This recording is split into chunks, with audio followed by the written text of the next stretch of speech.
The doctors said only one twin would survive the night. But what the other sister did changed an entire village forever. In a small mountain village, two twin sisters were born on the same rainy night. Their names were Mira and Tara. They looked exactly the same. Same eyes. Same smile. Same soft little voice. But their lives were very different. Mira was strong and healthy. Tara was weak since birth. She often got sick and could barely run or play. Still, the sisters loved each other more than anything. Every morning, Mira would carry Tara on her back to school.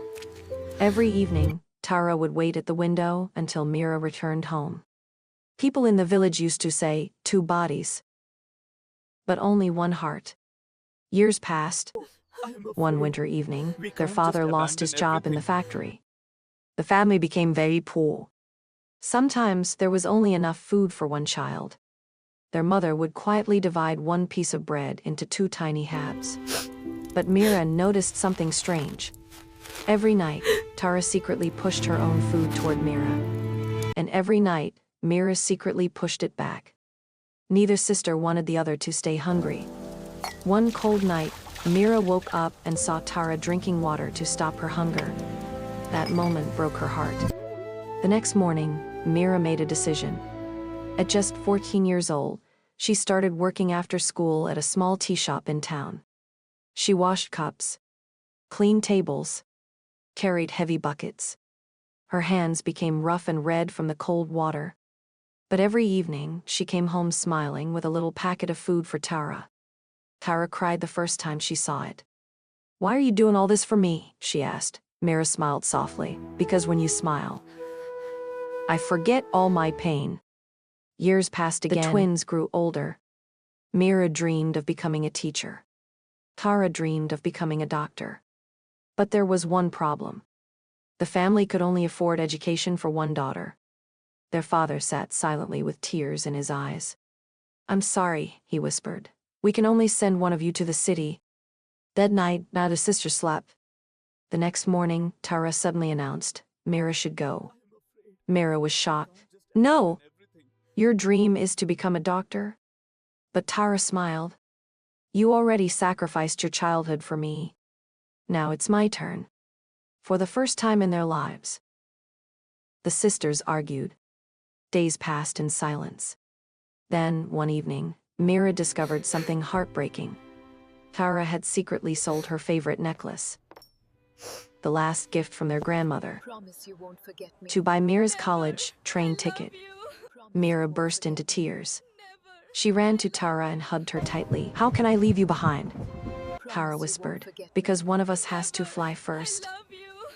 So, the other can follow." Those words stayed in Mira's heart forever. Finally, Mira left for the city. The village felt empty without her. Every week, the sisters wrote letters to each other. Tara's letters were always cheerful. "Don't worry about me, study hard, make your dreams come true." But slowly, the letters became shorter. Then one day, they stopped completely. Mira felt fear growing inside her heart. She tried calling the village shop phone again and again, but nobody answered. Finally, unable to bear it anymore, she returned home. But when she reached the village, people were standing silently outside her house. Some were crying. A doctor stood nearby. "She has a serious heart disease," he said quietly. She hid it from everyone for years. Mira felt the world collapse around her. "What?" The doctor continued. "She refused treatment because she wanted your education to continue." Mira fell to her knees. All those years, while Mira was chasing her dreams, Tara had been silently fighting for her life. That night, Tara smiled weakly at her sister. "Did you become a teacher?" she whispered. Mira cried uncontrollably. "No. I failed you." Tara slowly held her hand. "No, Mira, you gave me the happiest life." Then she pointed toward a small wooden box near the bed. Inside were hundreds of tiny paper stars.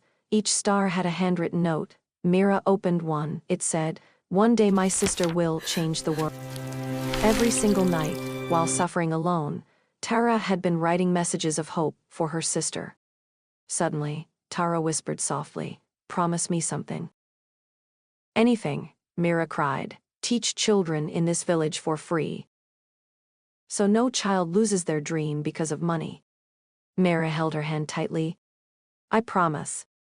Tara smiled peacefully. And before sunrise, she closed her eyes forever.